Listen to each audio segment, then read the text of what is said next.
Sacrifice. It's a major theme of Mass Effect 3, and that's perhaps no surprise. You knew the Reapers were coming, and you knew that such a powerful enemy could not arrive without causing massive losses. Mass Effect 3 makes you feel those losses, both big and small. When this game hits you, it hits hard. The Reapers force you to make some big decisions with consequences that might have you in tears, or, at very least, give you chills. The shuttle's down that path. I'll hold them off. Get out of here, Shepard! Where the previous games fleshed out the galaxy and its inhabitants, the third game makes you face the possibility of losing them. Up until now, the series hasn't been so much about plot as it has about characters and themes. But this story is about events. The Reapers invade Earth along with other important planets. Civilizations are at stake. Civilizations represented by the characters we've come to love and care for. And it's the personal stakes that make certain events so poignant, not those that involve billions of individuals you'll never meet. We're in front of the spaceport. ETA 3 minutes. Ready to the Normandy. Taking heavy fire. Oh god. Cerberus and the Illusive Man are back as well, complicating progress and proving that some will stop at nothing to wield control. In fact, control and the lack of it is Mass Effect 3's other primary theme. Just as the Illusive Man struggles to exert control, so must Shepard face the fact that he, or she, can't control the fate of every man, woman, and child in danger. The most intense and memorable moments aren't the most action-packed, but the quietest.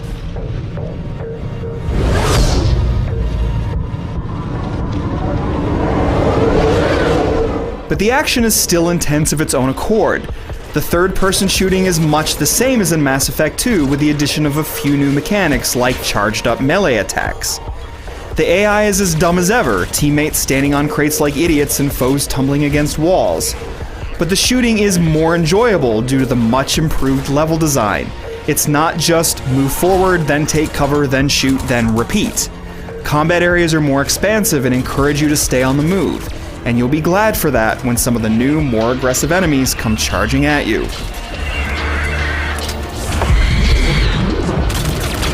The shooting is also improved by the sheer number of guns. There are a ton of different weapons, each of which can be individually leveled up and fitted with attachments. And then there are those moments of pure Mass Effect joy. The ones where you combine biotic and tech powers with guns in gleeful ways. Freeze an enemy with cryobullets and watch him shatter as you fling a shockwave at him. Fling husks into the air with the pull ability and snipe their floating bodies. You've seen these tricks before, but they're still great.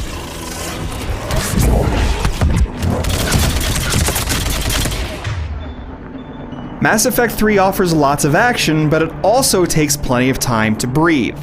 You can trudge around the Citadel seeking side missions and listening in on endlessly entertaining conversations. Many of the missions involve a lot of running around without much immediate payoff, which makes hanging around the Citadel a lot less interesting than you might have hoped.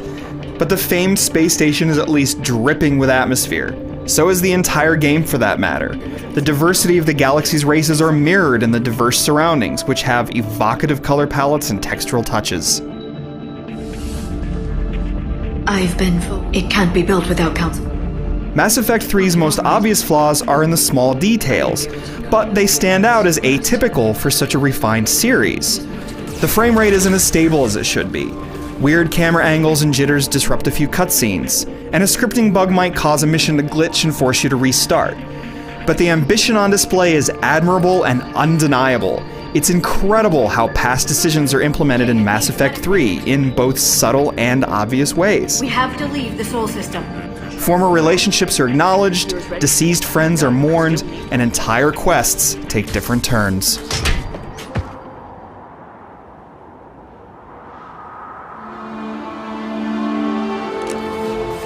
To approach the final assault, you must have enough allies.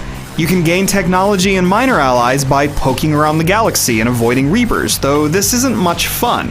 Or, you can improve your readiness by participating in Mass Effect 3's online cooperative play. This is your typical fend-off waves of enemies mode. Out of its single-player context, Mass Effect 3's shooting isn't spectacular, But there's something satisfying about 4 people shooting off biotic and tech powers all together. That's particularly so when you have a bunch of brutes and ravagers swarming you. Like in so many other games, you level up as you play online. You can spend the credits you earn on a pack from which you choose a single item. It might be a weapon mod, a new character, or something like that. There's a good bit of fun here, but a bit of sloppiness too. Lag crops up here and there, and enemies can get stuck in midair or elsewhere, which might force you to restart a match.